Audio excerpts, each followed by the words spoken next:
Los datos que arroja la página del Vaticano sobre cómo han dado procedimiento a los abusos sexuales de parte de sacerdote. Han recibido 3.000 casos en los últimos 50 años, de ellos 60% por efebofilia, que es la condición en la cual los adultos experimentan atracción sexual hacia adolescentes que ya han pasado la etapa de la pubertad, 20% por relaciones heterosexuales, tenemos el gráfico si lo podemos ver por favor, y 10% por pedofilia. Ahora, respecto a cómo han sido fallados estos casos, dice que en el 60% de los casos los acusados fueron condenados a retiro y oración por estar en edad avanzada, lo que según aclara el Vaticano no implica que los haya absuelto.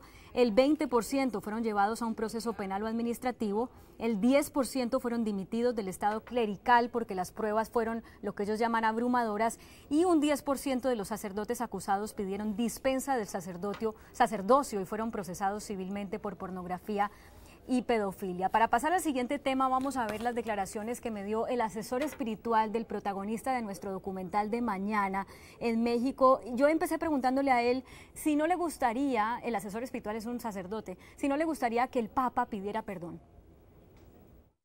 Él lo hizo, pero no de una manera tan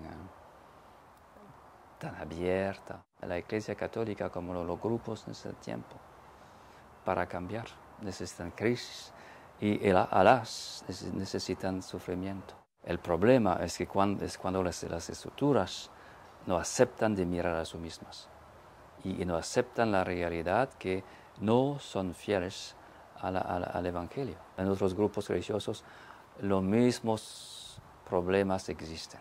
¿Cuál es la diferencia entre lo que se enseñaba antes y lo que se enseña ahora, que vaya encaminado a evitar los abusos sexuales? La psicología enseñada estaba puro de libros, no psicología clínica realmente con casos de discusiones. Segundo, se tratan más directamente de los asuntos sexuales y de poder. ¿Cómo manejan el caso cuando conocen que hay un muchacho en formación que es homosexual? ¿Cómo lo manejan? Primero, sabe lo que dice la Iglesia en ese sentido. Si él no se puede ver el celibato, se va.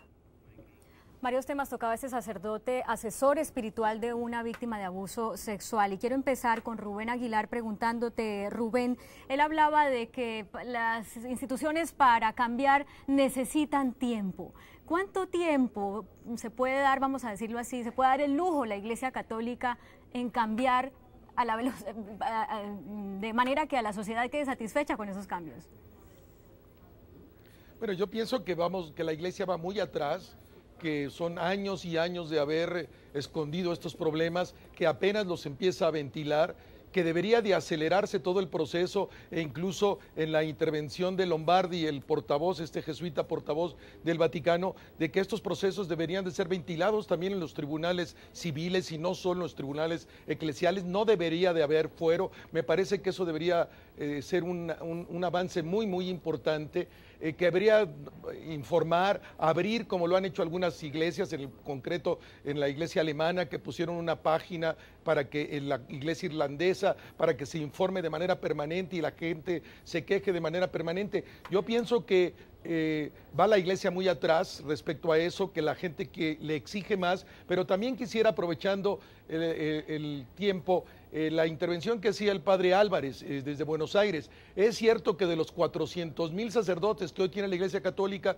probablemente están implicados no más de 4,000 sacerdotes en los últimos 50 años. Es escandaloso, no debería de existir, pero también es cierto que habría que ubicar en contexto el problema, porque eso ayudaría a entender. Son sacerdotes en lo particular, gente enferma a la cual la Iglesia no debería de proteger de ninguna manera, y debería de llevar no solo a los tribunales internos de la Iglesia, sino también a los tribunales civiles, sí. Y eso sería un elemento de credibilidad muy importante, Rubén, respecto a los fieles. Como el tiempo es tan limitado, quiero darle ahorita la palabra al obispo Vera, porque nos decía el padre asesor espiritual que oíamos ahora que se establecen unos mecanismos para detectar a los sacerdotes que tienen problemas de homosexualidad y dicen, bueno, siempre y cuando sean célibes no importa, pero el hecho es que hay que reforzar la manera como en los seminarios se enseña a los sacerdotes a que deben ser célibes. ¿Qué comentario tiene usted al respecto?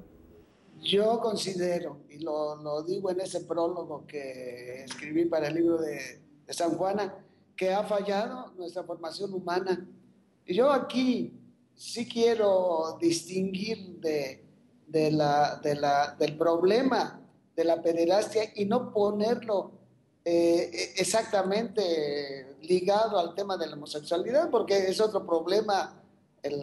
Una persona homosexual puede ser perfectamente llevar una vida ética recta y no necesariamente que una persona que cae en la pederastia tiene que ser homosexual. Es una persona degradada que enferma, que busca una satisfacción en un terreno que le importa muy poco cómo lo logre.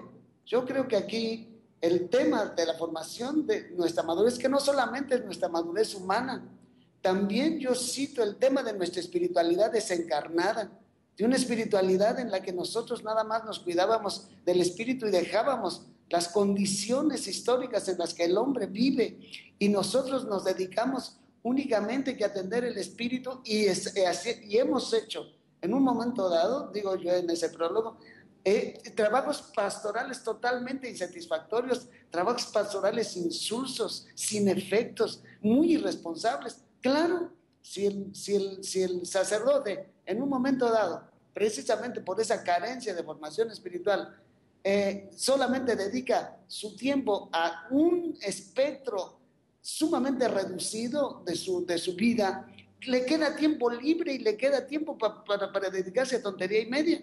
Entonces, yo considero que no solamente tenemos que cuidar... Eso tiene, obispo, perdóneme, le interrumpo porque el tiempo va volando, eso tiene, obispo, unas diferencias en América Latina respecto a Estados Unidos y a Europa.